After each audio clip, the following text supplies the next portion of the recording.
What's up, everybody? What's up, and welcome back to On the Warpath. It's your boy Sanchez 405. If you're new, make sure you click that subscribe button, hit the bell so you get notifications anytime new content posted. And as always, like, comment, share this video out because y'all know what we do here. We talk about the Washington Commanders all the time. We're live, damn it. We're going to do it live, like Bill O'Reilly says, minus the expletives. We've got William back here, and, we're going to dive into what happened last week. Of course, we swept the Giants. We brought the broom out on them.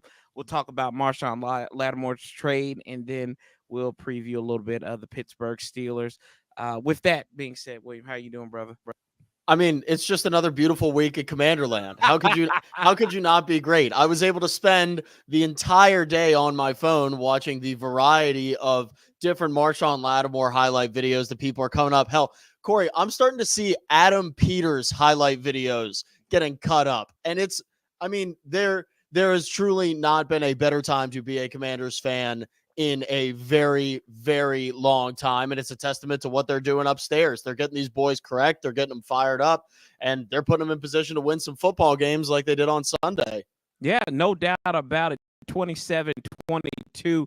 And like we said, Adam Peters acting like the chosen one. But also, I'll start like this.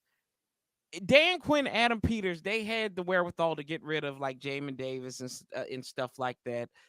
Probably working on Emmanuel Forbes at the end of the season, right? But they found a role for Quan Martin. They had to call up Chris Rodriguez, who we thought was going to be off the roster. He was on the practice squad. They called him up, led the team in rush, had 11 rushes for 52 yards. And it goes back to that old adage is it's coaching. It's coaching because they're getting the most out of these players. You look at like Olamide Zaccheaus last year in Philadelphia. He comes here. He's a role producer. I'm just like stunned at how well this team is playing with some of the same players, but we know we flipped the roster a lot. But like the players that are left on here that were like basically backup guys have come in key spots for us. Like I said, Quan Martin and Rodriguez just being one of them, and thank God for Sam Cosmi, right, as well. Looking good, 7-2. I mean, there's nothing to complain about. I don't know where you were in 1996, but I was 5 years old, getting ready to go on 6 when this team was last 7-2. I mean, Corey, I wasn't even a glint in my dad's eye. I wasn't even close to being born yet. I had another 4 years to wait since the Washington Commanders were this good at football. And like you said, it's coaching and it's culture. This team and the energy that they have surrounding them is not even just unrecognizable in Washington football culture, but I think among the league's culture in the past several years. This is reminiscent of that couple of years ago, like Chiefs team that just goes out there and they're just playing ball. Like they're professionals and they understand what their job is and what they need to do. But for them, this is like hitting the, youth league football game with your buddies. Like they are enjoying themselves in such a way that it is contagious. And we talked about it before the game last week, that there's a reason that people want to come to play in Washington because it is so exciting, because of how much fun they're having.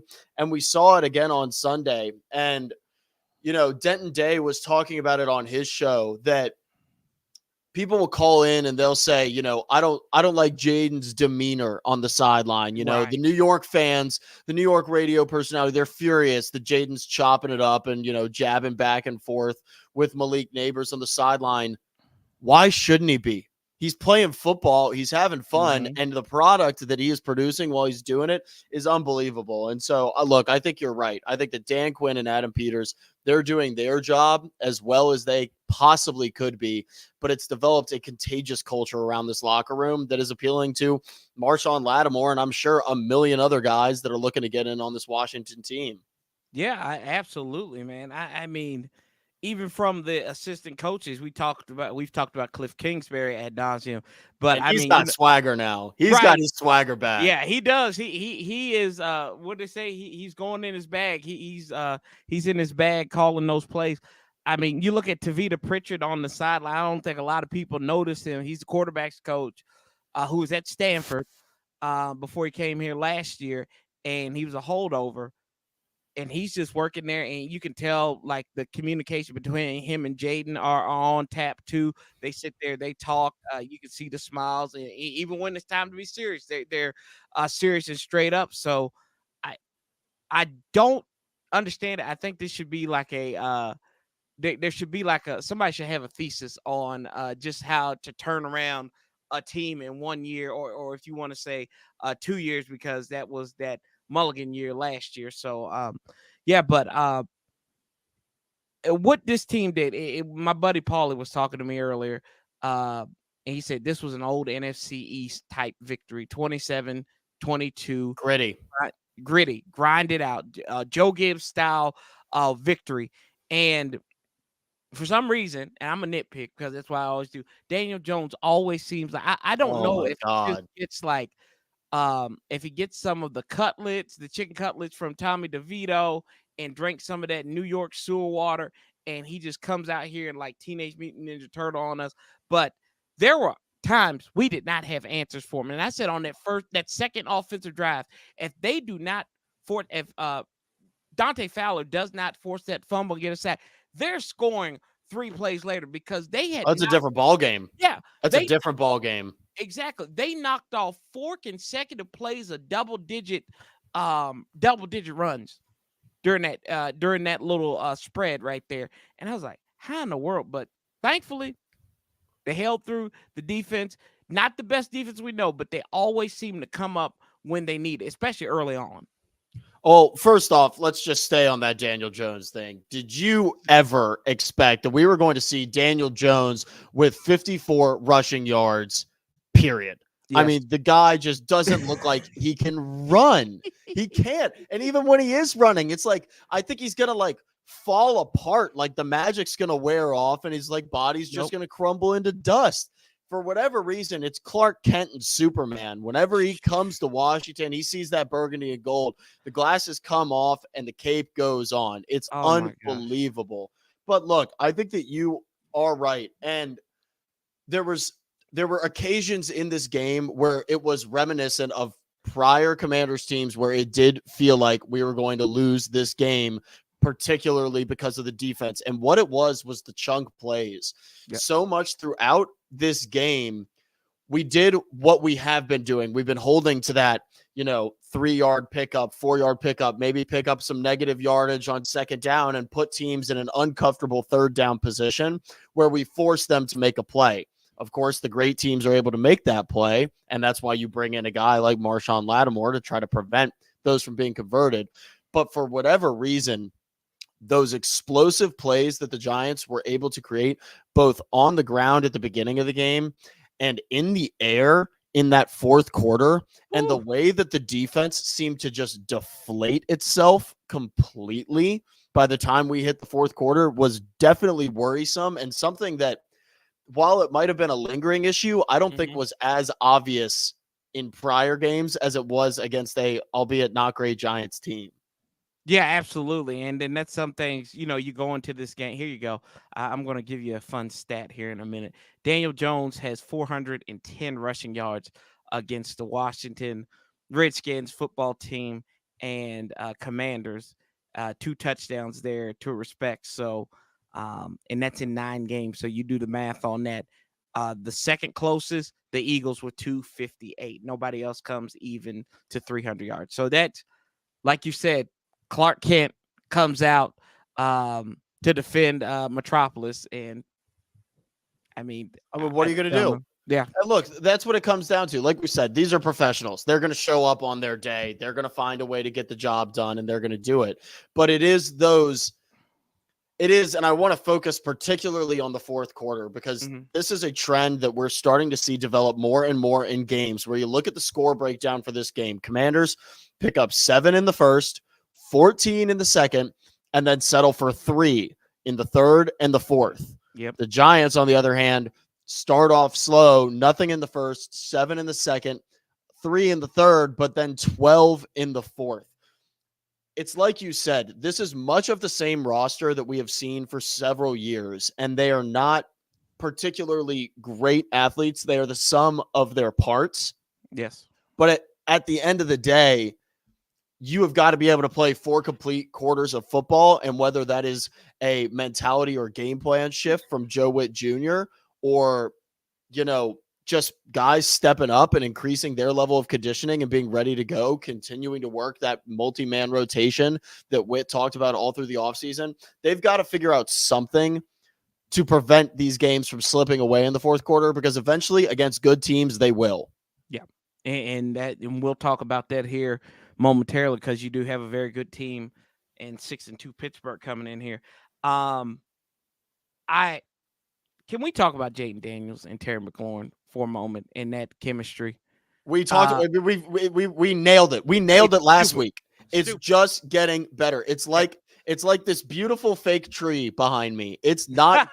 It's done growing. They're just gonna keep going. That's your Christmas tree. That's your Christmas tree. We got a little olive tree here. Little olive tree. That'll be the Christmas tree. It feels like it's Christmas every Sunday, though. I just keep looking at my tree. I might as well throw the jersey up there. I mean, it's his composure that just is continuing to amaze me. And even watching him from the first game, where everybody was saying it, he felt so eager to run and he was so antsy in the pocket, to now you're watching him against the Giants and he'll sit there. And it feels like it's the confidence that he gained quite literally from that Hail Mary play, where he saw, I can run, I can drop a guy, but if I plant my feet and settle in again, there's an opportunity to give a play a second life. And now his level of comfort and his confidence in himself to stand and wait and wait and wait and get through his reads and allow guys like Noah Brown out of the woodworks again, continuing to be fantastic. Alameda giving himself and Terry the chance to get open, to find him when it really counts. He continues to break records, and those records speak for themselves. He's absolutely phenomenal. And it was just another, what seems to be routine showing of phenomenal football. Now, I'm going to call you mildly disrespectful here, but I know you're not doing it on purpose. We got to give credit to De'Ami Brown on that play, because if it's not for his extra effort, no, they don't. He's not. Jaden and Terry aren't put in that situation to whoop up on Deonte Banks for a second time. I was like, oh gosh, why don't you go out of bounds? Right? What are you doing here? But his wherewithal, and he's had some good plays. He had a play last week that was taken away because of a legal man downfield once again. Oh yeah, on our team. But De'Ami has become a role player, and he knows his role. That's the beauty, going back to his coaching staff. It's not square peg, round hole. It's either a go route, or I think that was more like a delayed, like screen, not delayed. He was supposed to be on the block, and then he came out in the flat. So you're maximizing what you have, and like you said, they're the sum of their talent. They might not be great, but as a collective unit, a bunch of good to average guys can play great. They can, and they have continued to do so. And I mean, I will say on De'Ami, I still think that his time is really coming, and I think that he is continuing to develop, and I think that he is going to get his shot, much like the Luke McCaffrey train, which unfortunately is still firmly planted in the station. Is not. I'm giving you the update now. Missed him on that little. Oh my God, he should have. I know he should have had. I was like, he's wide open. He's wide. He's always open, Corey. He's always open. But we'll table that. The Luke McCaffrey train still firmly in the station. We are accepting passengers. Feel free to get on board. It's gonna come. But I think that De'Ami is.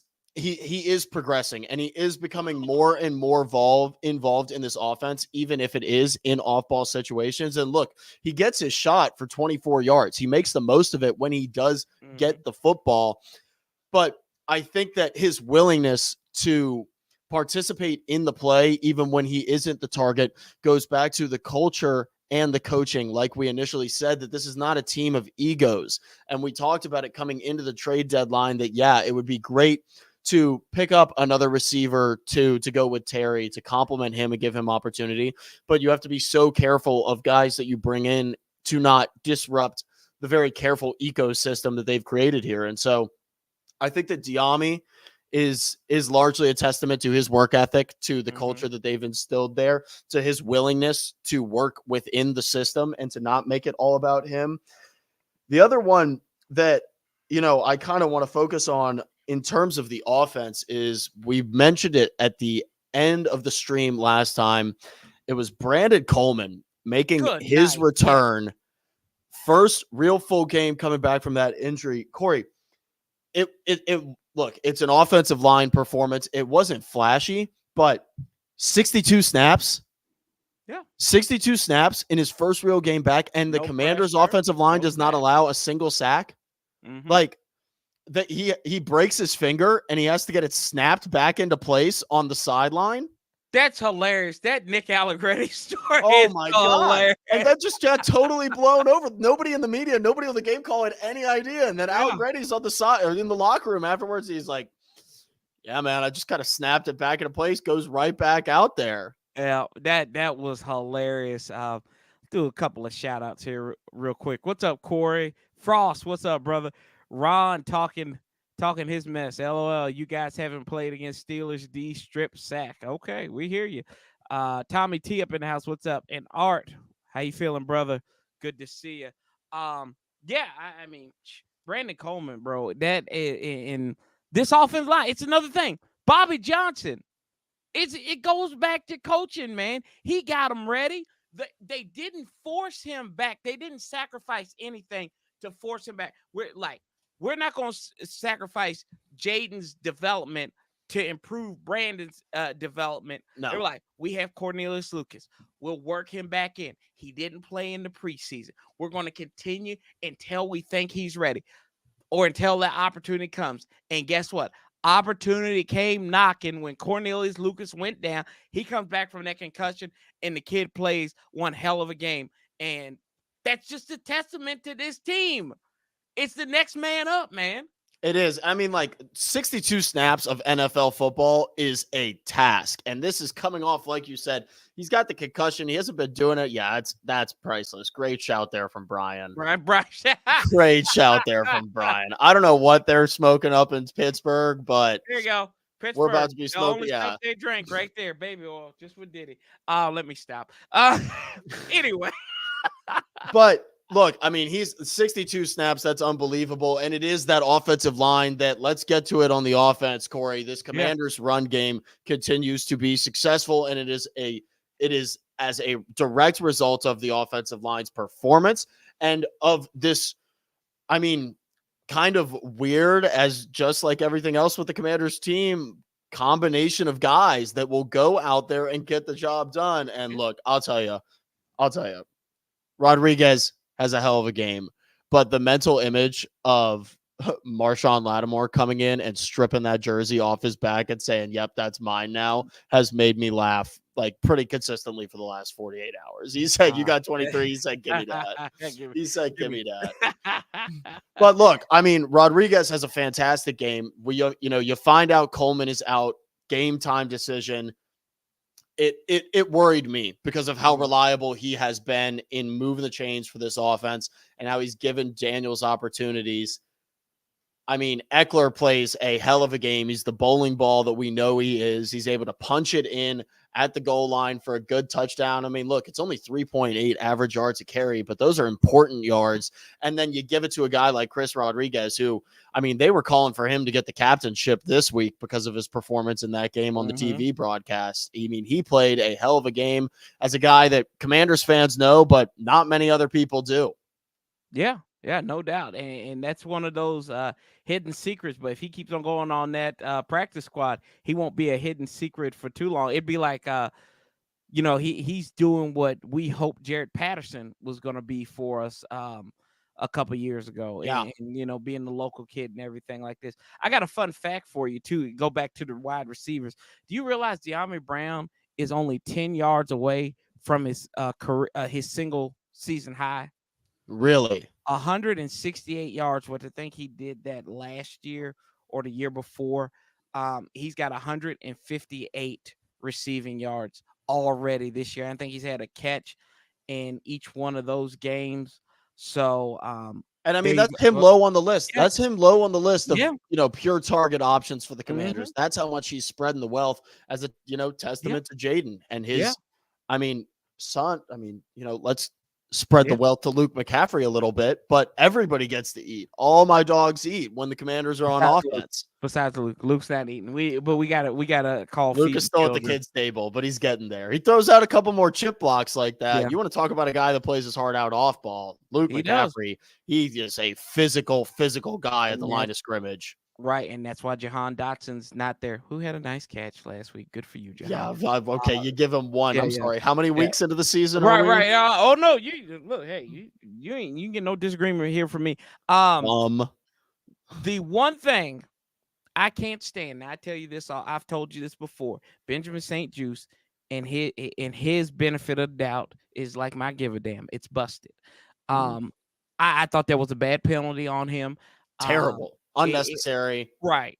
And I don't think it was him. I don't necessarily think it was him. I think if it was somebody else, they probably would have got the benefit of the doubt. But like I said, Benjamin St. Juice, these officials, they watch tape just as well as any player in the league does. They know who's going to be grabby, and they're going to think in situation, well, it looks like he's grabbing if it's something weird there. Instead of him, and I thought it was a good play by him and Neighbors jostling for the ball. And I thought it was like it should have been just no flag there. But with that being said, hope has come. Hope has come by way of New Orleans. Marshon Lattimore, the 4-time Pro Bowler. He's had a couple of injury-plagued seasons, missed 19 games over the last 2 seasons. But he's a guy who can break the ball up. He can go up against these number one receivers. We see CeeDee Lamb twice. We see George Pickens this week. We see A.J. Brown twice. We get to see him next Thursday. So there's a lot of good receivers here. They did the plus to get a good cornerback here. Your thoughts on this Marshon Lattimore trade? It's unbelievable. It's once again just a massive tip of the cap. Kudos to Adam Peters and what they're doing. I think that St. Juice said it in the locker room today. Orlovsky said it on TV yesterday. This shows you how badly this organization wants to win right now. That they're not taking a rebuild. They're not doing anything like that. They know that we need a corner that can take on somebody's big dogs, and they went and got one. And Marshon Lattimore is a hell of a football player. Since 2021, a 35.1 open target rate allowed, making him 5th amongst all other cornerbacks with 1,000 snaps. He's 5th in defended passes, 13th in havoc plays. This guy is not only a statistical anomaly and somebody that is highly touted and respected by every receiver and cornerback in the league, but in his own words, he's just a dog. This guy is a certified killer. He is going to, if nothing else, bring some edge that this Washington secondary desperately needs. He is going to make receivers think twice to run across the middle of the field, because they know that if he's sitting there waiting for him and he's ready to go, he is going to ring your bell. This is an acquisition, and I said it on Twitter yesterday. This could change the entire course of the Commanders' back half of the season, because what have we said all season long, Corey? This Commanders defense has to be average. Yeah, they do. And they have been holding on to average for dear life. We saw them guard Neighbors as a number one true star guy, like we're going to see in Pickens better this week than they did in week 1. But with a guy like Marshon Lattimore as a vocal presence, as a presence in the locker room, and as a physical presence on the field, somebody that has the ability to man cover, unlike anybody on this secondary that has been largely sitting in zone coverage all season, I think is going to be absolutely game-changing. Yeah, no doubt about it. Since he got in the league, he's 3rd in pass breakups with 68, just behind James Bradbury and Darius this is Slay. a Hall of Fame guy. Yeah. He is going to change the course of it. PFF's got him ranked 32 out of 110 corners. So that's another good grade there for you. And if he can just capture half of what he was, back in 17 to 2021, we've got a good shot. And if he can stay healthy, that was my only concern, was him staying healthy. And then can we talk about how the deal was carved out though? We didn't use we only really gave up one of our picks. I think that was the 4th pick. Yeah, so I'll give And it to you here. Everybody was trying to say like, oh, this was a great trade. We got him, basically for Jahan. No. Adam Peters doesn't do straight swaps. Right. This trade, I've got it right here. It's unbelievable. This was for the lesser of our 2025 third-round picks. We kept the Philly picks from Dotson and just gave the Saints back the pick that we already had from them. So really, I'm crossing my I's and dotting my T's here. We kind of got Marshon Lattimore for the worst of our 2025 third-round picks. Yeah. Yeah, and then, I mean, on the payment side of it too, they had restructured his contract, so they're really paying out most of they're paying out most of that, and none of that money is guaranteed after this season. So in a way, you make out like gangbusters in that respect. And it's just it's one of the, and this is a really interesting point that I would love to get your opinion on from both Art and Frost on whether he plays this week. But before that, it just shows how committed they are to, yes, they're winning now, they're making moves to win now, but they're not just selling the farm to win now. They are incredibly conscious of what this team can be in 2 years, in 3 years. And so they're not just saying, oh, we need a star corner, let's go get one, shell out, give them, the cow and 3 sheeps. They're making smart plays to keep what we have, keep the cards close to our chest, but get a guy that we're not selling off on a 1-year deal. We have him for 2 years. So not only are we going to finish this year and integrate him into the defense, be able to tap into his immense base of knowledge, but we have him for the long run where he becomes a true part of this defense. And I think that in my mind is one of the biggest parts of this entire ordeal, is that it's not just a pickup. This is an investment from the Washington Commanders. Yeah. But I am curious. I mean, he was there today. It's Wednesday. He was practicing. He's getting reps with St. Juice. Looked like he was giving him some pointers. Thank God. I was about to say that. Yeah. Coaching him up for the love of God. Maybe St. Juice will get his head on his shoulders. But I mean, do you think we see him?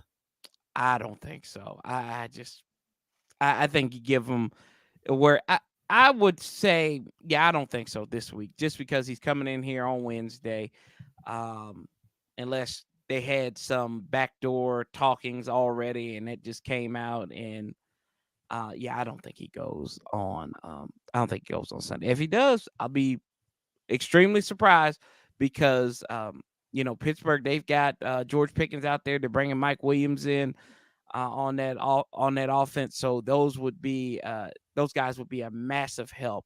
He would be a massive help to those guys playing. So, to give St. Juice a little reprieve. So I don't think he plays. I just don't think he plays on Sunday, just because of the quick turnaround. But I say respectfully, how much worse can it get? That's true. That's fair. That's fair. It's not like he's coming in and disrupting some perfect defensive ecosystem. You throw him out there on pick. Look, like we said, this Commanders defense has not had the opportunity nor the skill to run very much man coverage, period. We've seen what happens when we try. Hell, we saw what Jamar Chase did to us when we tried to run any sort of coverage on him and just get absolutely torn up. What's the worst that can happen? It's not like the guy hasn't been playing. Right. He's been playing. And albeit for an abysmal Saints team, he's probably pretty juiced, just like we said with Coleman, just like we said with every other player that they want to get in. Okay. What if you just tell him, yo, go man Mark Pickens? He doesn't have to play every snap, but we just see what we have against one of the top receivers in the league, and you could get a gauge test on a couple snaps. You don't have to play him all game. I don't think he's going to determine whether we win or lose. Right. I don't know. I just feel like how methodical this group is, that they wouldn't do that. Well, that might be. I might be getting overexcited. Right, and that's fine though. And then it comes Sunday, and you're gonna be texting me like, "See, I told you, Corey. I told you this is gonna happen." I'm like, "Yeah, you're right."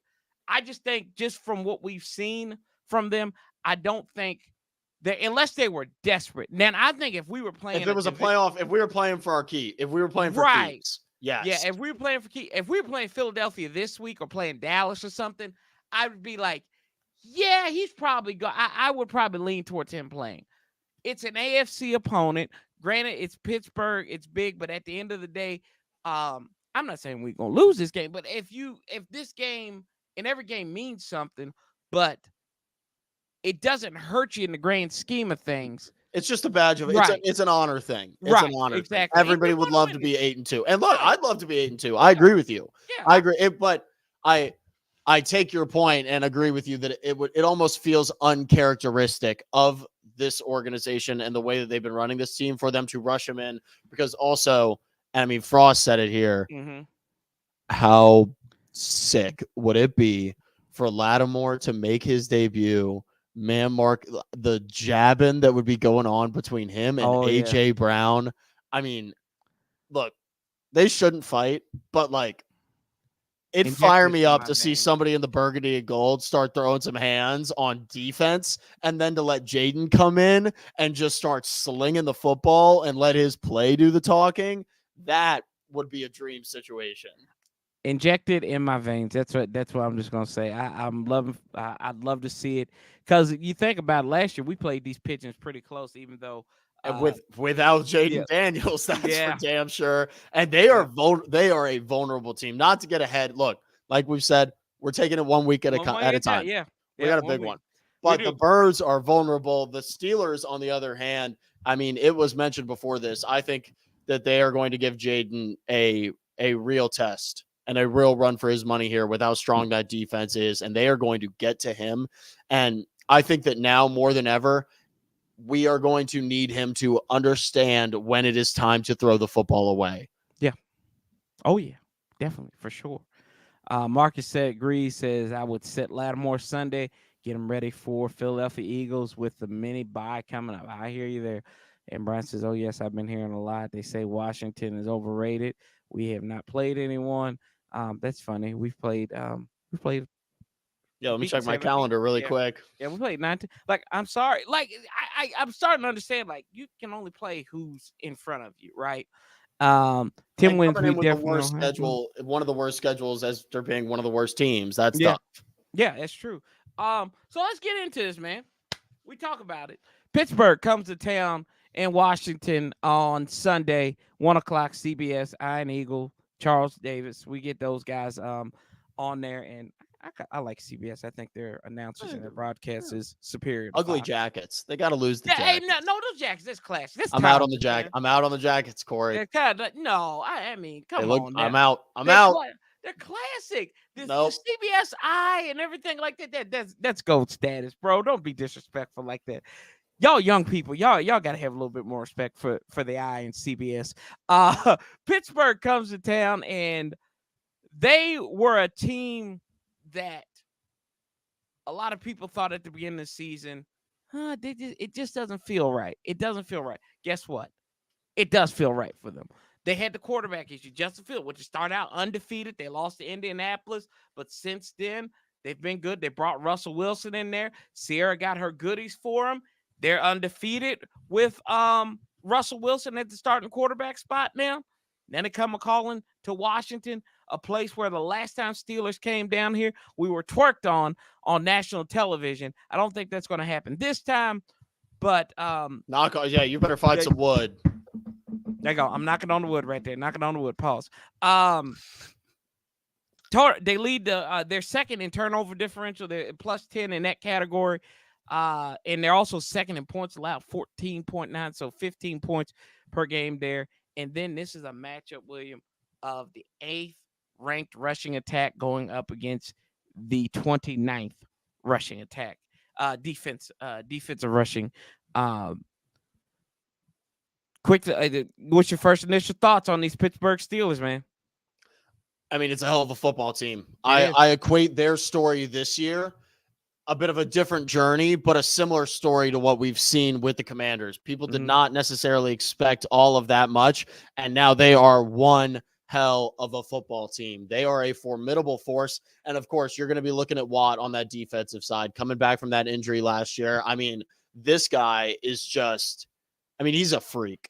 He is an absolute freak, and he gets to the quarterback like he's addicted to it. I mean, he refuses to be stopped. And for as much as we have liked to pump up our O-line this season, as you know, as many flowers as I could give them, this is a dangerous game. It is a dangerous game for a multitude of reasons. It is a dangerous game with Jaden. He was still kind of working that rib cartilage issue on the sideline. This is one where I am very afraid of him taking too many hits. They didn't take any sacks last week, which was a great way to kind of get him a little bit more comfortable, but this is not the New York Giants defense. This is a completely different beast.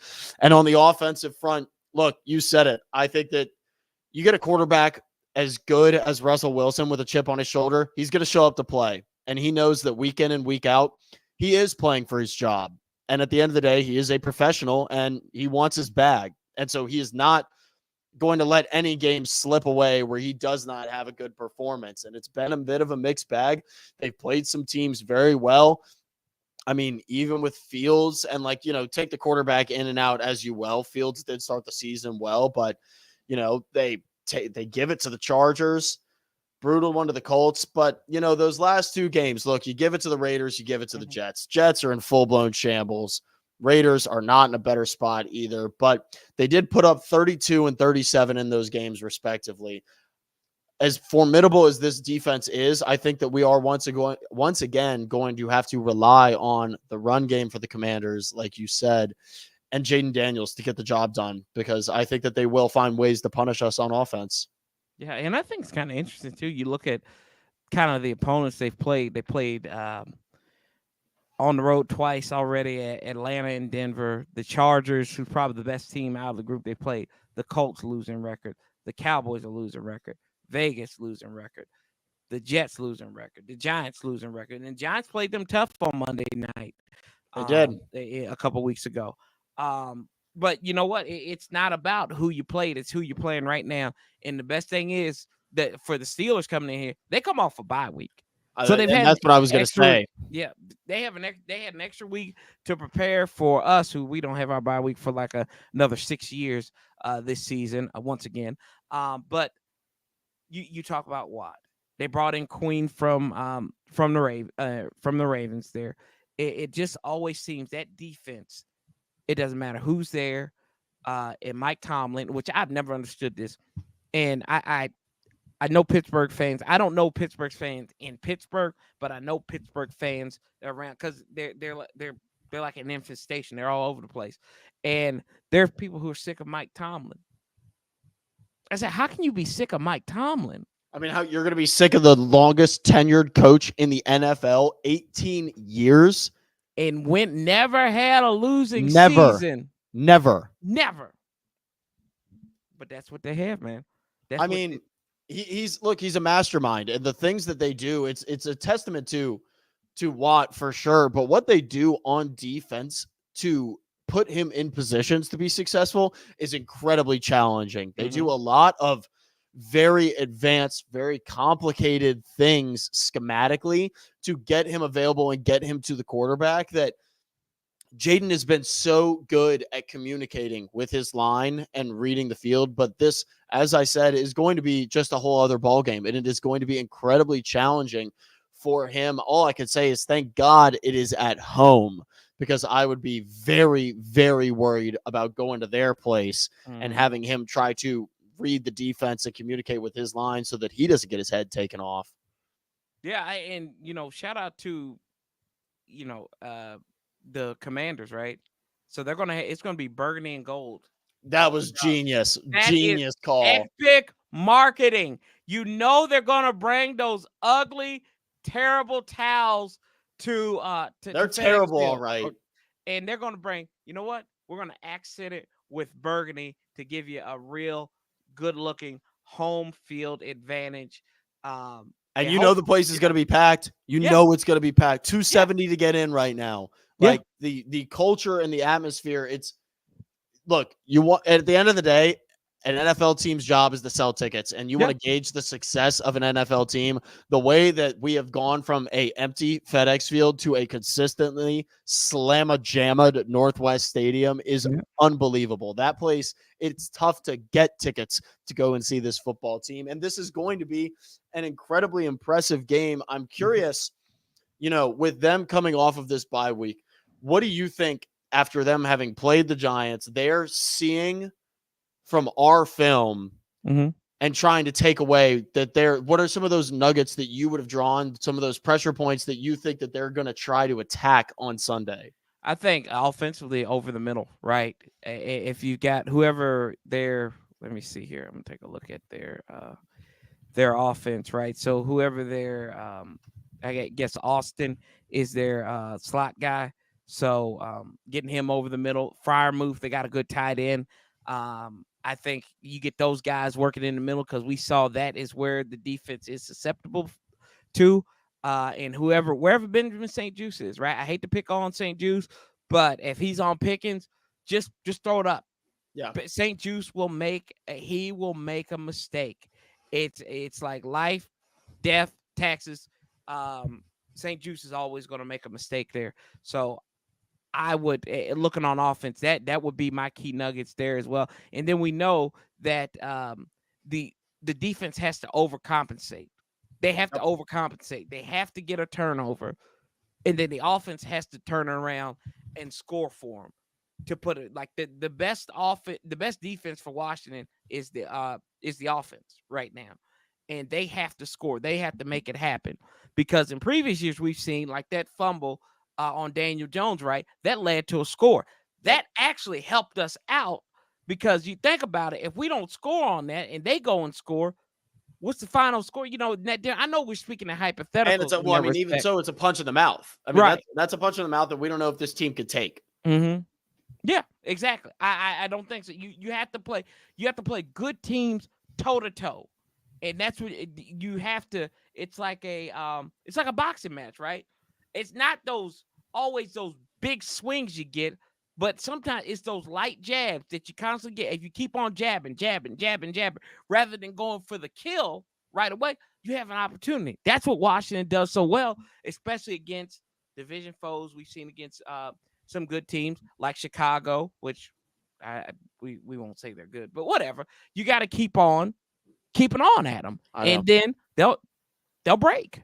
Well, and look, I'll say for the Commanders defense, it's what we mentioned them needing to do and them doing at the beginning of the Giants game is that you need to force those uncomfortable third and distance positions. You need to, like you said, get a little chop, hold them to a 2-yard pickup, hold them to a 3-yard pickup, maybe get a negative gain on second down and force those 3rd and 7, 3rd and 8 uncomfortable situations where Russell Wilson's going to have to make a play, and you are going to have to put him in a position where he needs to be that guy and make him earn that paycheck. I think additionally, we cannot be afraid to go after him.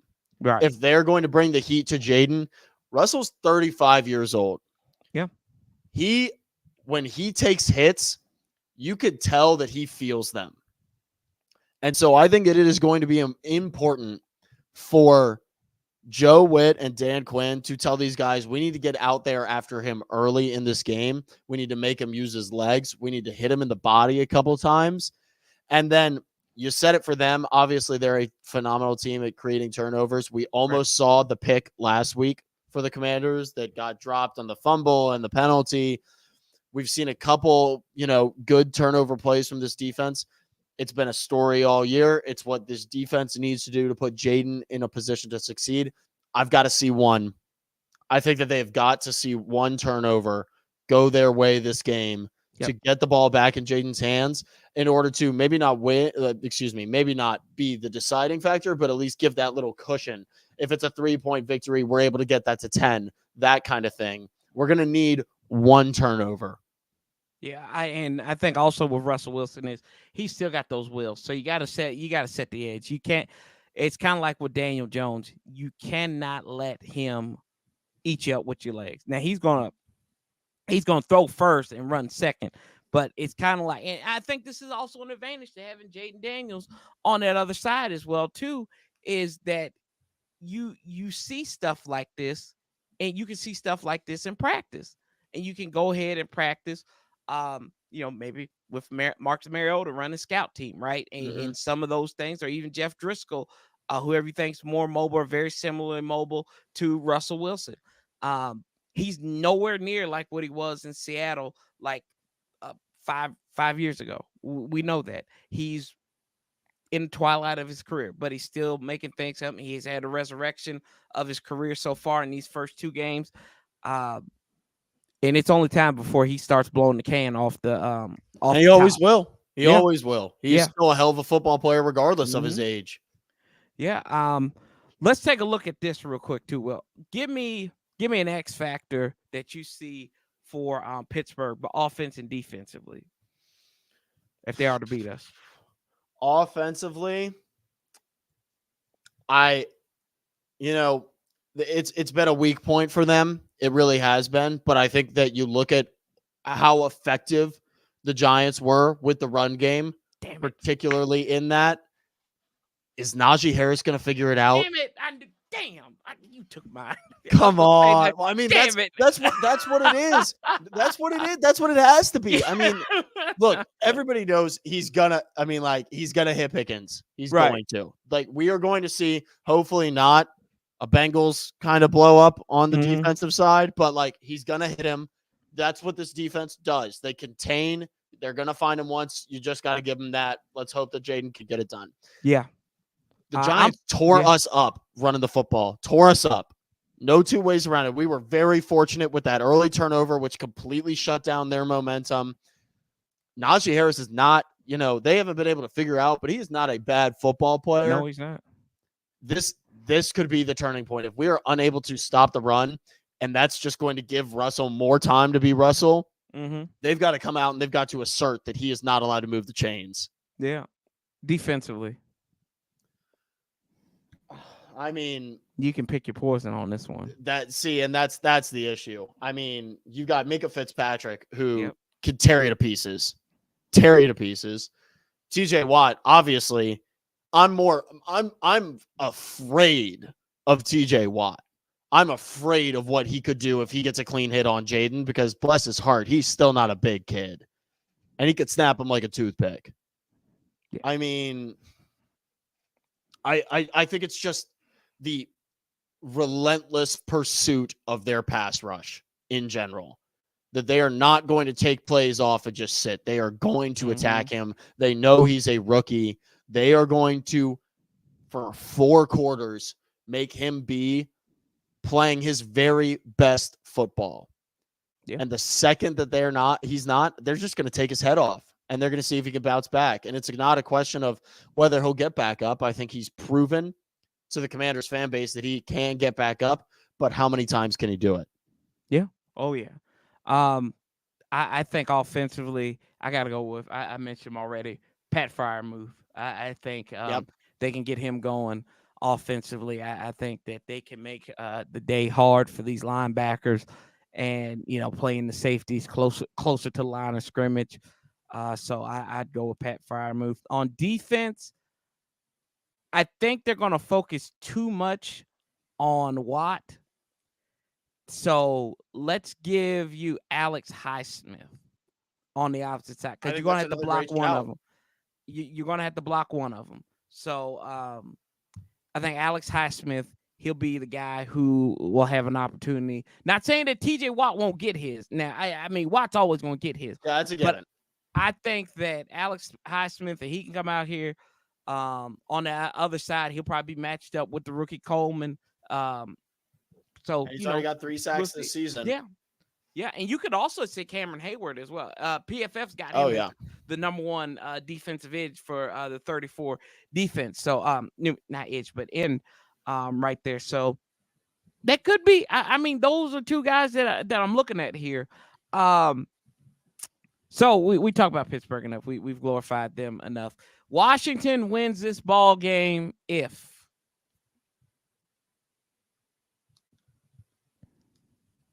if they could convert in the red zone. Okay. They even against the Giants, they looked better, but it was not clean. It was not clean in the red zone, and it has not been clean in the red zone all season. They have got to figure out what they're going to do inside the 20-yard lines, because settling for field goals, once we start to really get into the meat of this schedule, is not something that we're going to be able to do. And if you want to think about, if we knock on wood, not saying it, but if we want to think about that thing that happens after the regular season ends, yeah, you cannot be settling for field goals the way that the Commanders have in so many of these games. They've got to find their way into the end zone. And I think on the other side of the ball, I think you give Pickens his flowers and you contain the run. Okay. I think you're going to be willing to give up 2 of those 40-yard bombs, but you cannot allow them to dominate the game in the trenches, because that is how they're going to wear you down. That's how they're going to take the clock, and they're going to keep the ball out of Jaden Daniels' hands, which we all know is the Washington's worst nightmare. Yep. Oh, yeah. I mean, we looked at it last week against the Giants. At one time, the time possession was like 15 something to like 2 minutes. Spooky. Yeah. Yeah. Ooh, thank God we've got scary Terry, right? But I think they got to establish the run. Brian Robbins, I need you to be healthy. I don't know what's going on with their hand. He's gotta be. Yeah, it's I just don't get what's going on with it. I didn't understand it at the end of the Chicago game. Is there something more going on there? Because we didn't see him much towards the second half of the Chicago game. He doesn't go out there against the Giants. Maybe they were saving him for this game. And didn't even make it through warm-ups. He was warming up there were the videos of a very seemingly stern conversation between him and Quinn. Yeah, and then Anthony Lynn was out there too with them, so they know it. So I think it's going to be Brian Robinson, nasty game. I don't know what the weather is. I'd like if it was a nasty game, like a nasty day. It's supposed to be a cool Sunday, I think. Cool and cloudy. Crap. Oh well. Anyway, but that's you got to establish the run in that respect, and then kind of like what you said too, William, is how much are you willing? What are you willing to concede to them?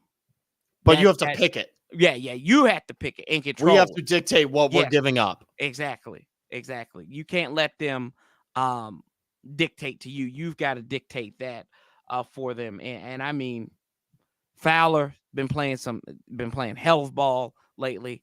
I think if you can make Russell uncomfortable, you've got a hell of an opportunity on your hand here. Let's see. Is it go time? Yeah, it's go time. Final score. I've been running some numbers here. I've been doing some math, and I've been going. If you could see, I've got scratch marks all over here as I've just been going back and forth. But I think I'm gonna go 27-21. 27-21. Okay. 27-21 Commanders. I think we're gonna see a gritty game of football. And I mean, look, they just hate losing. They just hate losing games. Yeah, I just find it very difficult to believe that there's a opponent that we are going to face where I legitimately think we're going to lose. I think that we can beat any team in the NFL on our day. So I like 27-21. What about you? I like, let's see here. I don't think it's going to be that high scoring of a game. I really don't. Let me see. Let me double check something here real quick. I want to see. They've been scoring a little bit more. I mean, Russell had him 30 plus the past 2. Yeah. Crap. Never mind. I will go. Now you're second guessing. Yeah. Damn it. Let's go 35-31. No. Yeah. Yeah, because we got to win. We got to score. We got to outscore these boys. 35-31. Burgundy and gold. I know they haven't given up that much. Most they've given up is 27. You know what? 24-17 Burgundy and gold win. 24-17. I like it. Big jump down there. Big jump down. Yeah. I am just like I've got to be reasonable and, and not let the fandemonium get to it. I mean, Oh, this yeah. is, I mean, it to me, I'm shocked that we're even 2.5-point favorites in this I game. agree. I agree. And I like it though, because, the public's probably going to be hammering Pittsburgh coming off a bye week. Oh, yeah. And, sometimes Vegas knows what they're doing. So, we'll see. Hopefully that ends up well for the good guys, but we'll be back here next week. We'll talk all about it and everything like that. Will, you got anything else for the folks tonight? Hey, HTTC, baby. That's all you right. can say. It's going to be a big one on Sunday. Everybody's going to tune in. I mean, it's must see programming. Yes, It's Hollywood and Washington. That's right. Hollywood and Washington, a good old fashioned rivalry that back in the early times of the NFL, these two teams played a lot. They don't play as much anymore, but they'll be up there at FedEx Field, and make sure that you check out Will and check out the guys on the Take Command podcast with Craig Hoffman and Logan Paulson. And I'll be back here on Sunday live streaming it. Also, I'll be on Protex channel tonight at 8:30. We do a roundtable. I think Rio, Louis T, Tim, Juan Gotti, we're all going to be on there. So I'm just going to sit there and listen to them go back and forth and bloviate. No, I love those guys. So I will see y'all then. But for Will, Sanchez 405, Corey, appreciate all y'all coming in here. I see Boski, I see Art. David coming in here as well. Appreciate you. Tommy T, it's good to see you up here, brother. Willie Jackson, we know who you are. Bill Jackson the third. Marcus came up in here earlier as well. Brian, if I missed any of you guys, Frost as well. Ron Atkins was in here earlier. Appreciate you all coming in. Till next time, we keep that same damn energy. We outlast the bastards together. Till next time, love, peace, and hell. Somebody get my damn theme music. We are out.